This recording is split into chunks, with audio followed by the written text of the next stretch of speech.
এক সপ্তাহের ভিতরে এই দর্শনগুলো হয়েছে। আরও আগে তো হয়েছে, আরও মানে সেগুলো তো আছে প্রতিনিয়ত আমাদের বাংলাদেশে দর্শনও। তো এক সপ্তাহের ভিতরে এত কম বয়সী শিশু দর্শন হয়েছে, এটা নিয়ে কথা কও না।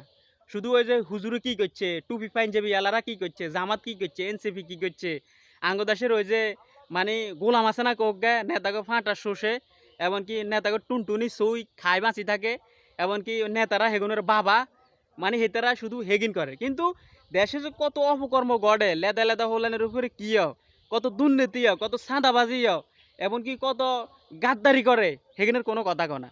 শুধু টুপি পাঞ্জাবি এমনকি এনসিপি জামাত সেখানে রিসে হইতে মানে এই যে লেদা লেদা হোলাইন মানে দর্শন, মানে মানুষ কত নির্যাতনের শিকার সেখানে কোনো কথা কয় না। শুধু টুপি পাঞ্জাবি জামাত এনসিপি এগুলো রিসে লাগিতেন। ওর আবার কথা এখানে কলার কারণে অনেকে আর খেবি যাইব, খেবি দিলে আর ভালো হয়েছে বেটা হ্যান্ডা অকল। বাস্তব কথা কইছি, বাস্তব কথা কইলে আবার রাগ হয়েছে।